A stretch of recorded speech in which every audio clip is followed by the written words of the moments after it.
I've never played a question of Scruples, but I like the box in how the width and length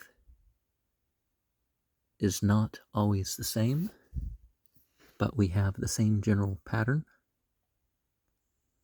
This kind of looks like it's 2 games, but it's not.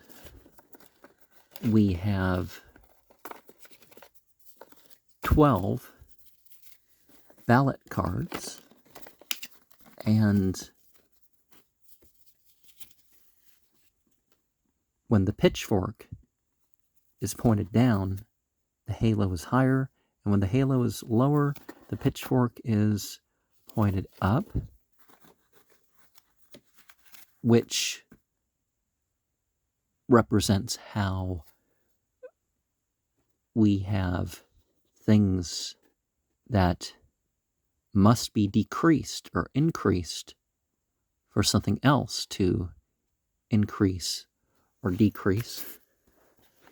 And of course, we have the number 12 related to that.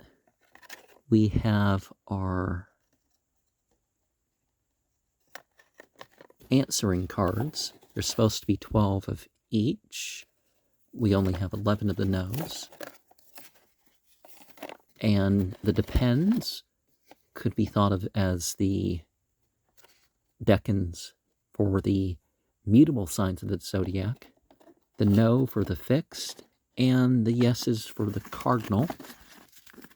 And keeping in symbolic form of the 252, doesn't that give us 4 8x8s? So we have 4 levels of fire, air, earth, or water in fire, air, earth, and water. In fire, air, earth, and water, fire, air, earth, and water. Now, I don't know how all the keywords are going to go for that.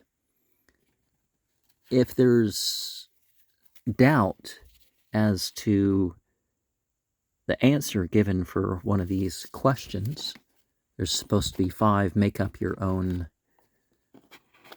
dilemmas cards, and I am not sure about the color coding of gray, black, purple, red, blue. The ideal game is supposed to be between an hour and an hour and a half. So if there's 8 to 10 players, they get 3 cards apiece. If there's 6 or 7, 4, and 5 card hands with, 5 or less. And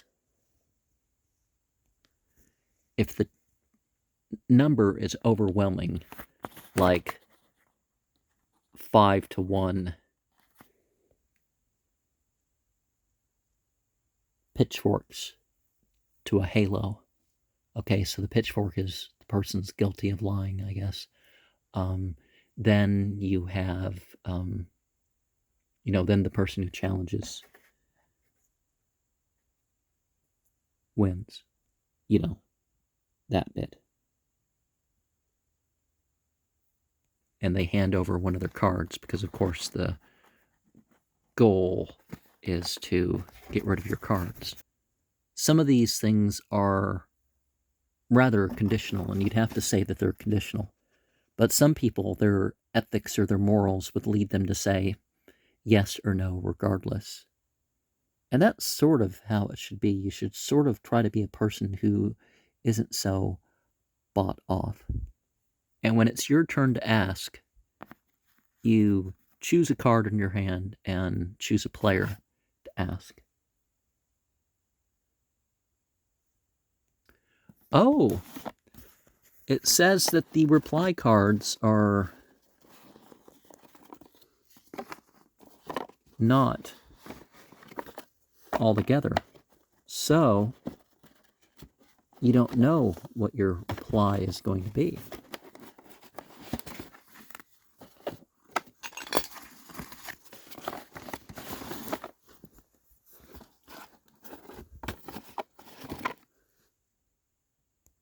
And if the reply does not match the question, then you're considered at fault and you're not supposed to, you have to keep your card. But this game could be used to elicit answers on some of these questions with people. And so let's do one from each. You have a serious long-distance romance to relieve loneliness. You start a romantic friendship locally. Do you mention your commitment? Well, what do they mean by commitment, right? And is the purpose the long term, right? So if there's more serious plans with the other person, your retarded brother, people don't like people to say retard nowadays, is a year younger than you but behaves like an overgrown child. The alternative is an institution. Do you have him live with you? Okay, well, people are immature of all ages and mental conditions, so I wouldn't put it so much on that. You were hungry and broke. Do you steal food? If you need to survive, but just being hungry, a person can fast if they're only hungry. Of course, fasting and starving are not the same thing. A high-pressure, door-to-door salesperson leaves behind extra samples of her product by mistake. Do you try to contact the salesperson's office to return them? Yeah. And obviously one of the things that they end up doing is like, well, I've, sold them, and so you have to pay. So you're going to run into that. So don't think that the companies are going to just let you slide. And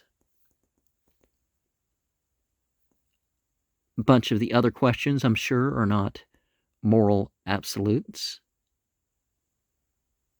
I saw at least one question that's been talked of recently, and things that have come up in my feed that I've watched a little bit, and I don't mean things that I've subscribed to, like, the Catholics and not being worthy if they have an abortion. So people's like, obviously one of the reasons for abortion is people want to cover up the so-called shame for their family.